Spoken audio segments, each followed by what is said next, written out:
इंसान ने धन का संग किया, मैं का संग किया, नाम और जाति का संग किया, कुटुंब कबीलों का संग किया, ना जाने सुख के लिए कहाँ कहाँ गया, देश विदेश भी चला गया। सुख के खातिर जोड़ी माया, पर सुख समझ में नहीं। सुख तो है गुरु तेरी गली में, एक गुरु के यहीं सुख है। और देखिए कितने घंटे हो जाते हैं गुरु के पास बैठे बैठे, ऐसे लगता है अभी तो आए थे, इतना टाइम हो गया, ये कैसे हो गए तो अभी और बैठना है, अभी और बैठना। गुरु कुछ बोले ना बोले, बैठा बैठा भी हमें देखता रहता है, निहारता रहता है। वैसे लगता है आसमान से मालिक देख रहा है, उसकी रूहानी आंखें देख रही है। और जब वो बोलता है तो ऐसे लगता है जैसे कि अमृत बरस रहा है, और दिल ऐसे करता है कि मैं पूरी तरह से उसमें भीग जाऊं, डूब जाऊं। और ऐसे लगता है जैसे गुरु ने सब चिंताएं हटा दी, सब कलह क्लेश हटा दिए, सब फिक्रें हटा दी और अपने में मिलाकर अपने जैसा बना दिया। सच्चे गुरु की पहचान जो हमें करे आप समान। छोटा बड़ा भेदभाव मतभेद नहीं होता है, अपनी अपनी रमज और समझ होती है। गुरु तो कहते हैं रहमत की बारिश बरस रही है, पर भीगता कौन है जो अपने ऊपर कृपा करता है। जो कृपा अपनी करे सो गुरु की सद्बुद्धि लेगा और इस संसार में सुखी रहेगा। सुखी कौन है इस जगत में, संसार में? न बालक, न बच्चे, न जवान, न वृद्ध, न अमीर, न गरीब, न साहूकार, न नेता, न अभिनेता, न जवान, न बीमार। सुखी जगत में वही है जो सतगुरु नाम आधार है, जो गुरु के नाम के लिए निकलता है, भगवान के नाम के लिए निकलता है, निष्काम सेवा के लिए निकलता है, साथ संगत के लिए निकलता है। कि आज का जो जीवन मुझे मालिक ने, परमात्मा ने दिया है, वो मुझे गुरु के संग दिया। बहुत जन्म बिछड़े हैं इस ज़िंदगी में ही, हम कब आए हैं, कितने साल तो इसी में वैसे ही निकल गए। अब जाके समझ में आई कि हम किस लिए इस दुनिया में आए थे। जोड़ जोड़ देखो हार गया सब संसार। इसी जीवन में ही हम आपको बता रहे, कुछ नहीं रहेगा हमारा, सब देना पड़ता है।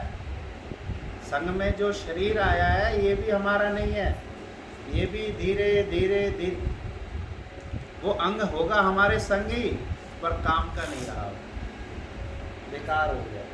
अब या तो दवाइयाँ खाओ या फिर किसी चीज़ का सहारा, तब तो वो चलेगा, नहीं तो वो भी बेकार हो। इस जीवन में ही कितनी चीज़ें आई, कितनी चीज़ें छूट गई। संग चले ना कोई सहेली, ना साथी, ना दोस्त, ना मित्र, ना भाई, ना बंधु। संग चलता है सिर्फ गुरु, गुरु के सिवा कोई नहीं होता। और गुरु ही हमें सत्य का मार्ग दिखाते हैं और हमारे जीवन को सफल करते हैं, और वो सुख देते हैं हमारे जीवन में जो आता है फिर नहीं जाता है। गुरु कहते हैं बस भक्ति करो, सुमरन करो, सत्संग करो, संत समागम और हरि कथाओं में बैठो, भला करो, किसी के दुख तकलीफ दर्द को बांटो, कोई कष्ट परेशानी में दिखता है तो उसकी हमदर्दी बनो, अच्छे नेक काम करो। जो जीवन दिया है मालिक ने, उसमें कुछ नेक कर्म करके चलो। इस जीव से अच्छा बोलो, आंखों से अच्छा देखो, कानों से अच्छा सुनो, हाथ पैर दिए हैं प्रभु ने, घड़ी दो घड़ी चलकर सेवा करो। मालिक के पास जाओ, गुरु के पास बैठो, वचन और वाणी सुनो, और अपने अंतर ध्यान में जाकर देखो कि हम कौन हैं। अगर हम सबको मोक्ष चाहिए, आनंद और शांति और खुशी चाहिए, तो हम सबको भूलना होगा कि हमने भी यहाँ कुछ किया है। करण करावन आपे आप, मानुष के कुछ नहीं था।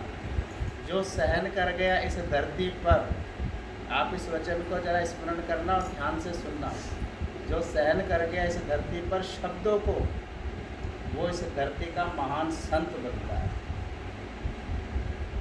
शब्द को सहन करना सीखो। बड़ी बड़ी विपदाएं इंसान सहन कर लेता है, क्योंकि उसको लगता है ये कर्म से आया है, या भगवान से आया है तो सहन कर लेते हैं। पर जो शब्द हमें इंसान से मिलते हैं वो कहाँ से आए? इंसान के शब्द को ही सहन करता है इंसान, तो वो महान बन जाता है। बड़ी बड़ी परेशानियां इंसान सब सह लेता है, पर जो छोटे छोटे कोई शब्द आ गए, कोई हालत आ गई, कोई परिस्थिति आ गई, कोई मान सम्मान नहीं मिला, किसी ने पूछा नहीं, किसी पर भला किया, उसने अच्छा नहीं माना, तेरा की क्या लेना देना है? नदी अपने जीवन में पता नहीं कितनों को जल पिलाती रहती है, वृक्ष ना जाने अपने जीवन में कितनों को फल खिलाता रहता है, संत ना जाने अपने जीवन में कितनों का भला करते रहते हैं। वो सुखी क्यों होते हैं? क्योंकि वो याद नहीं रखते। याद मत रखो, बीत गया सो भूल जा, अब तो सोच विचार कर। इंसान ने अपने आप को खुद ही घेरा हुआ है। जो समय और जो वक़्त गुजर जाता है उसको ही पकड़ कर बैठा रहता है। मैंने किया, मैंने घर बनाया, बच्चे पाले, मैंने पड़ोसी के लिए करा, रिश्तेदारों के लिए करा। संत कहते हैं उस मालिक का स्मरण करो। जो कहते हैं हमने किया, वो मालिक को गाली देते हैं। सबके पीछे शक्ति और सत्ता किसकी है? प्रभु की है। वही करते हैं, वही चलाते हैं, वही सब कुछ करते हैं। जिसको ये समझ आ गई, समझ लो उसे इस दुनिया में रहने की समझ आ गई। वो हर समय खुश रह सकता है, हर समय आ मिलेगा।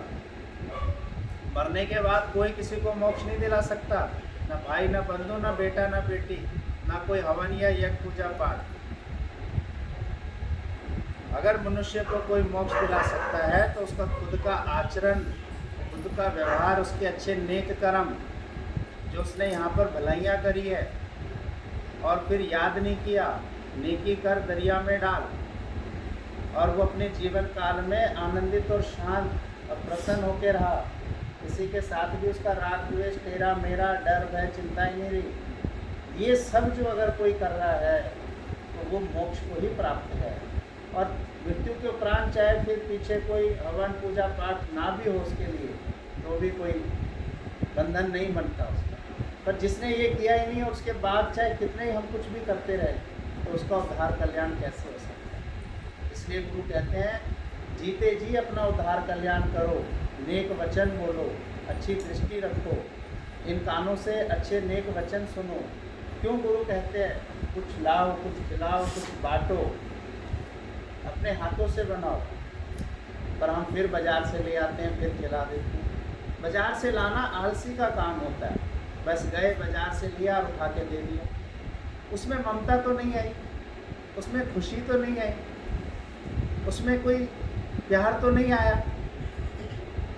क्या माँ अपने बेटे को रोज़ बाज़ार से रोटी ला के खिलाएगी? एक बाज़ार की रोटी और एक माँ के हाथ की रोटी। तो बाज़ार की रोटी ख़राब नहीं होती है, मजबूरी में इंसान को मिलती है, वो भी मालिक ने इंतज़ाम किया हुआ है, वो भी अच्छा है। पर एक जो घर का बना हुआ अन्न होता है, उसको जैसे ही खाता है तो मन भी देखो कैसे प्रसन्न होता है। एक संसार का ज्ञान और एक गुरु का मिला हुआ अमृत ज्ञान, ऐसे लगता है जैसे अंतर हृदय उतर गया। कहने को तो ज्ञान सभी कह देते हैं, पर वो ऐसे लगता है जैसे कि अभी शुद्ध नहीं है वो, क्योंकि उस पर रहनी नहीं है। रहनी का ज्ञान अलग होता है, एक तो कहने का ज्ञान अलग हो गया, वो तो कह दिया ठीक है। पर एक जो रहने का सुनते हैं, जैसे एक दूध हम गाय माता का पीते हैं, कितना लगता है। एक फल हम पेड़ से तोड़कर हम लेते हैं, उसकी आज्ञा लेकर हम खाते हैं। एक अपनी फसल का अन्न खाते तुरंत, तो उसकी ताजगी और खुशी अलग होती है।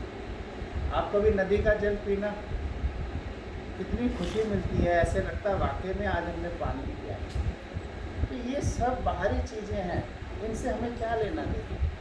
इसलिए गुरु कहते हैं कि रहनी का ज्ञान हो, और अपने हाथ का बनाया हुआ अगर हम एक संतों को खिलाते हैं तो कितनी खुशी मिलती है, कितने भाव और श्रद्धा बनते हैं।